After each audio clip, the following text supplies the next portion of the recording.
being the MVP? It's an accomplishment that shows me that I'm doing a good job. I'd rather, again, win a championship than win an MVP.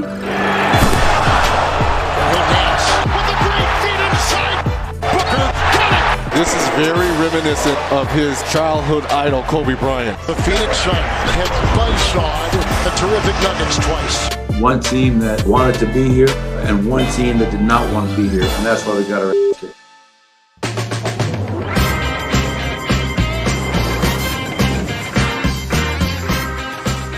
Here's Jalen Rose. I'm David Jacoby. We are Jalen Jacoby. What exactly is it that we do? We get the people! Yes!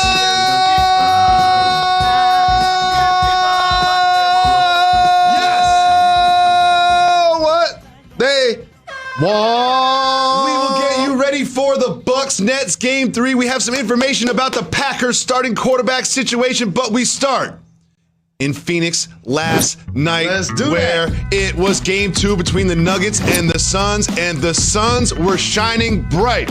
It wasn't just CP3. It was Book. It was Ayton. It was Bridges. It was a dominant performance. However, Mr. Rose, these two games have been all about the point guard, Chris Paul. Everybody's got a little light under the sun. Under the sun. That's what you just described, right? Didn't you see a team that had, 7 or 8 people in double figures? Yep. Did you see the point guard have his third playoff game with 15 assists and 0 turnovers? That's the most in the history of the NBA playoffs. 0 turnovers. And I got to say something for a lot of fans and media members. That does not mean that he was the MVP of the regular season. It means that he's a terrific leader that's leading his team in the playoffs. Mm-hmm. This is a different season. And this game was all about him. This is the Chris Paul game. Okay? His fingerprints were all on it. You see Ayton down low, basically playing the Joker to a standstill stats-wise. You see Miguel Bridges shining on the big stage, running the floor in transition, getting and one dunks. Mm-hmm. Devin Booker playing within himself, not having to force shots. Devin Booker, elite scorer. You know what he gets a chance to do? Catch and shoot the basketball.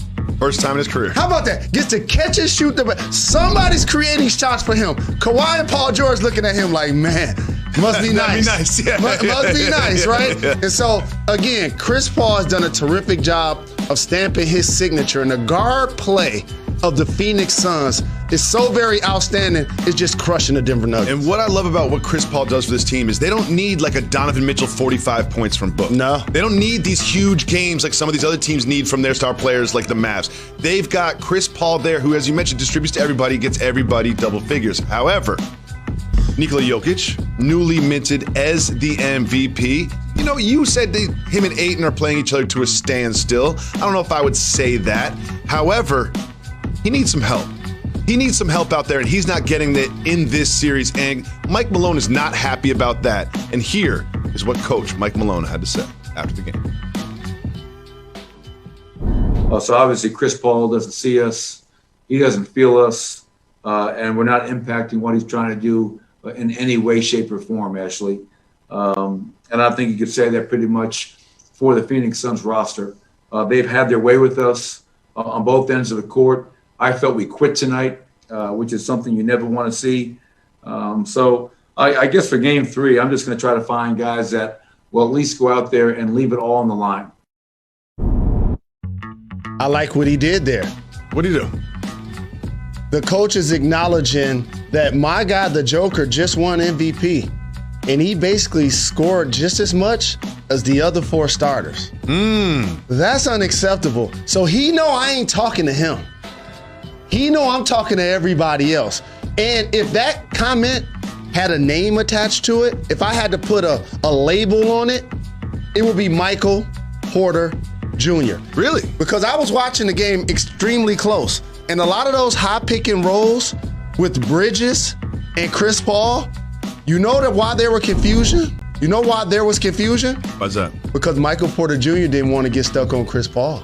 He was getting picked on defensively. And you know, if anybody knows about somebody being picked on defensively, I know.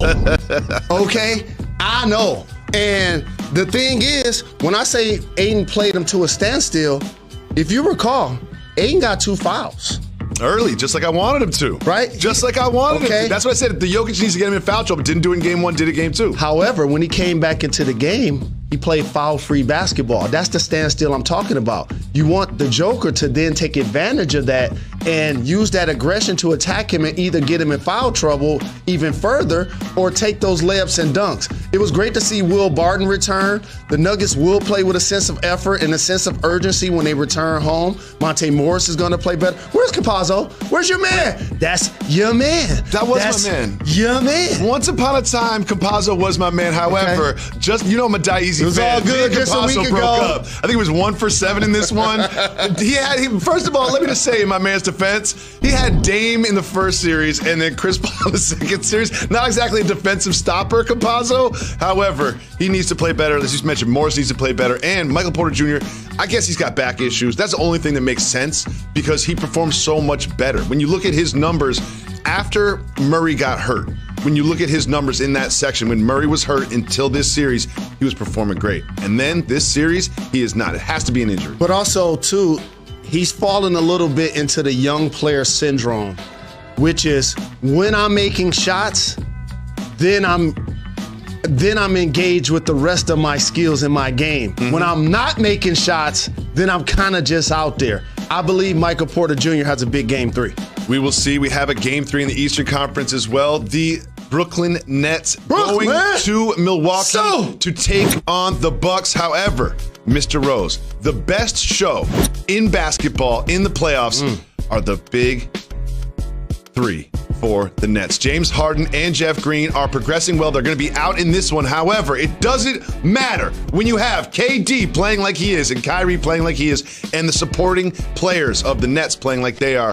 What do the Bucks need to get back in this series? So during the regular season and even in the playoffs, you're going to hear so much talk about role players. And rightfully so. Basketball is a team game. But you know what allows them to fall into those roles?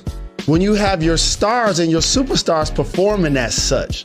See, the team gets built around the strengths and weaknesses of the best player, not the other way around. And for the Milwaukee Bucks, they need Giannis to shoot the ball with confidence outside of the paint. He's not only struggling from 3, he's struggling from mid-range. He's even struggling from the free throw line. So what happens when you're a dominant force like Giannis and you can't make free throws?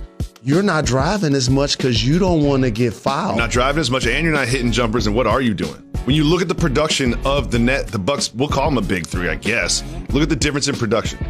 Well, and y'all hear that, Bucks? Big 3, I guess. Y'all deserve that. When James Harden go out in the first minute, it's one thing to lose game 1, but to get waxed like they did in game 2 and they was trailing by 49, that's unacceptable. You remember Chris Middleton this season? That was unacceptable. Chris Middleton in the bubble? Where's that Chris Middleton? Yes. Where is that Chris Middleton? I saw a play, and shout to Kyrie Irving, who's competing defensively and playing with pace. But Chris Middleton is 6'7". He shouldn't do a post-up and get his shot blocked by Kyrie Irving. Good point. That shouldn't happen. That's a good point. Okay, and so I need to see Middleton. I need to see Drew Holiday respond. But you know what happens? Players tend to play better on their home floor in front of their home fans. They do. And I anticipate the Bucks doing that in game 3. Well, I just want to give a big shout out to a gentleman, Blake Griffin. Blake Griffin. Now he doesn't score 20 points. He doesn't fill the stat sheet. They need However, him. one thing he does do, which I did not expect, he's playing D. Like he's got Giannis a lot of time, moving his feet, frustrating.